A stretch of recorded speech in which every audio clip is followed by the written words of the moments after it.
Hi friends, welcome to my channel. ఈరోజు recipe ginger garlic rice and soup. ఈ corona టైంలో, ఈ వర్షాకాలంలో మనకి మన బాడీ ఇమ్యూనిటీ పవర్ పెంచుకోవడానికి ఇది చాలా ఉపయోగపడుతుంది. ఇందులో నేను అల్లము, ఎల్లిపాయలు, మిరియాలు ఇవి వేసాను కాబట్టి మన బాడీకి కొంచెం ఇమ్యూనిటీ పవర్ పెరుగుతుందన్నమాట. So let's start.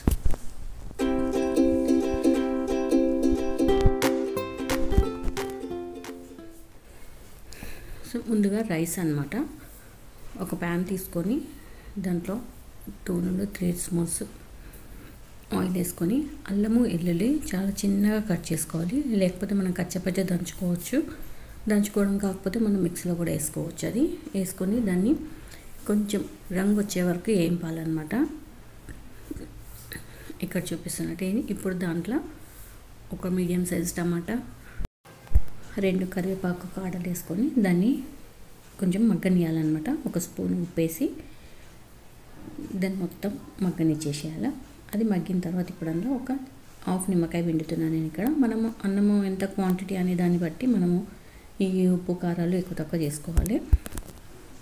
ఇప్పుడు వేసినాక 1 టీ స్పూన్ కారం వేసి, హాఫ్ టీ స్పూన్ ఇక్కడ నేను మిరియాల పొడి వేస్తున్నాను.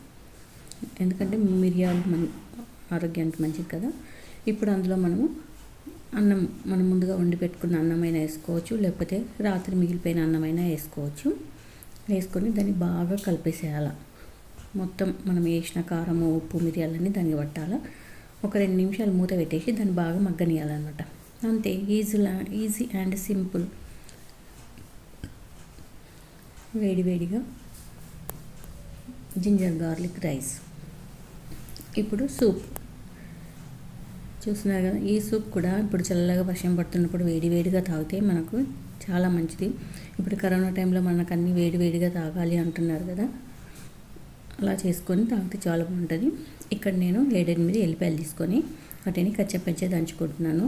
మీరు మిక్సీలో కూడా వేసుకోవచ్చు. ఇట్లా దంచుకున్న దాన్ని తీసి పక్కన పెట్టుకోవాలా. ఇప్పుడు ఇందులోనే అల్లం కూడా వేసేసి నేను దంచి తీసి పెట్టుకుంటా. ఇది ఎల్లిపాయలు,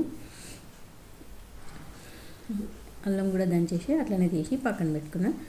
ఇప్పుడు ఒక కడాయి స్టవ్ మీద పెట్టుకొని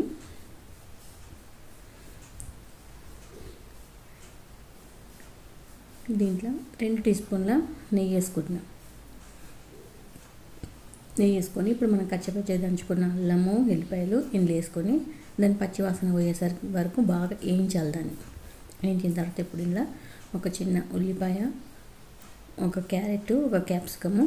మన కూరలు క్యారెట్లు వద్దు అనుకున్న వాళ్ళు వేసుకోకపోయినా పర్లేదు, కానీ వేసుకుంటే మనకు దాంతోపాటు కొంచెం కూరగాయలు కూడా తిన్నట్టు ఉంటుంది కదా. వేసి అందులో కొంచెం ఉప్పు వేసుకొని దాన్ని బాగా మగ్గనియాల. ఇట్లా వేయించిన తర్వాత ఇప్పుడు ఇందులో నేను 2 పెద్ద గ్లాసుల నీళ్ళు, అంటే 1/2 లీటర్ నీళ్ళు పోస్తున్నాయి. ఇలా 1/2 లీటర్ నీళ్ళు పోసి మూత పెట్టి జర మరగనియాలి.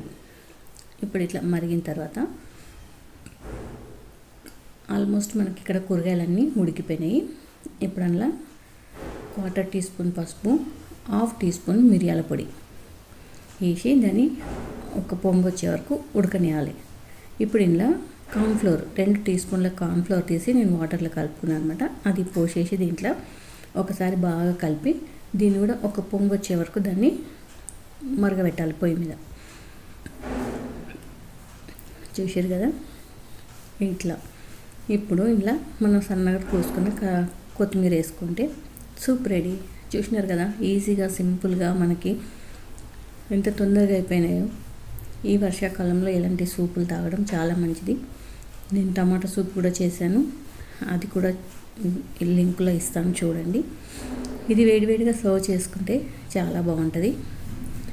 మనకు దగ్గు, పరిచయం ఏది రాకుండా ఇమ్యూనిటీ పవర్ పెంచి మన బాడీలో మనకు కొంచెం స్ట్రెంగ్త్ వచ్చేలాగా చేస్తుంది అన్నమాట. ఫ్రెండ్స్, మీకు ఈ వీడియో నచ్చింది అనుకుంటున్నాను. ఈ వీడియో నచ్చితే నా ఛానల్ సబ్స్క్రైబ్ చేయండి, ఒక లైక్ చేయండి. Thank you.